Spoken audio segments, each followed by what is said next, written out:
नमस्कार. एनआरसी पहिली एनआरसी 1949 साली झाली हे तुम्ही लक्षात ठेवा आणि मग त्याच्यानंतर ती का होत नाही.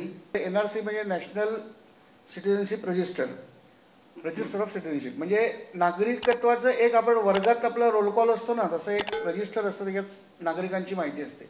त्याच्यानंतर ती का झाली नाही हा पहिला मुद्दा आहे आणि ती राजकीय कारणाकरता झाली का कशाकरता झाली याच्यात मला आता जायचं नाही आहे. पण ती एनआरसी न झाल्यामुळे भारताचं नागरिकत्व मिळणं हे इतकं सोपं झालं की कोणीही यायचं, इकडे एक दाखला घ्यायचा आणि 500 रुपयात नगरपालिकेतनं जन्मदाखले मिळतात, आजही मिळतात, ते घ्यायचं आणि आधार कार्ड काढायचं आणि नागरिक बनायचं.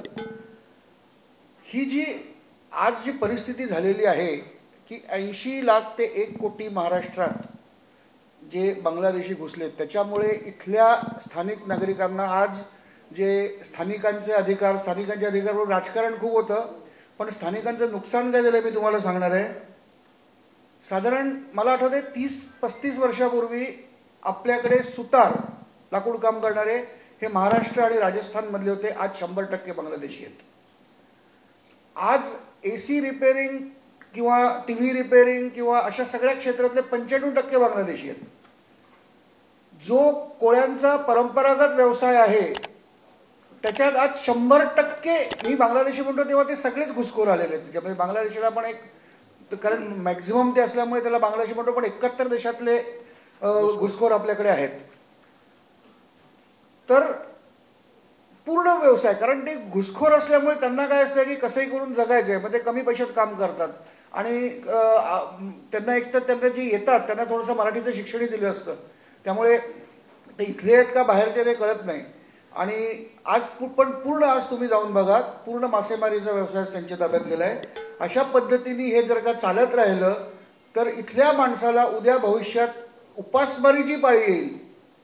आणि आम्ही या देशाचे नागरिक आहोत, या देशावर आमचा अधिकार आहे, घुसखोरांचा कुठेही अधिकार नसतो. तुमच्या घरात जर कोणी बाहेरचा, व्यक्तिगत आपल्या घरात कोणी बाहेरचा माणूस आला आपण त्याला येऊ देत नाही. तर आमच्या देशात जर एवढे 10-12 कोटी आलेले आहेत आणि आज ते इथे असंही नाही आहे की काही शांततेने राहत आहेत.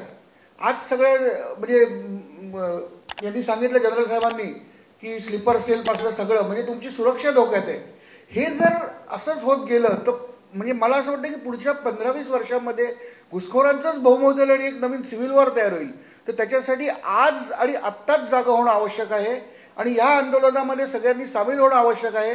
कारण तुम्हाला प्रत्येकाला माहीत असते की माझ्या घराच्या बाहेर काल कोणी नव्हतं, आज एक नवीन कोणीतरी केळं लिहून बसलाय, तर मी त्याला विचारायला पाहिजे कुठलं आला, काय आला, तुझं आधार कार्ड दाखव, तुझं कुठली शिकला. ही चौकशी मी जर केली तर मला हे निश्चित कळू शकतं की तो घुसखोर आहे का तो स्थानिक आहे. आणि तो घुसखोर असेल तर त्याच्यावर ताबडतोब कारवाई करायची, पोलिसांकडे तक्रार करा, आमच्याकडे कळवा. पण हे प्रत्येक नागरिकाचं कर्तव्य आणि आज जर हे तुम्ही केलं नाहीत आणि जनता एनआरसी हीच आहे, प्रत्येक नागरिकांनी आपल्या कर्तव्याप्रती जागृत झालं पाहिजे आणि घुसखोर ओळखून केले पाहिजेत. नाहीतर तुम्हाला उद्या भविष्य नाही, तुमची मुलं बाळं उद्या जिवंत राहू शकत नाहीत, अशी परिस्थिती आज निर्माण झालेली आहे.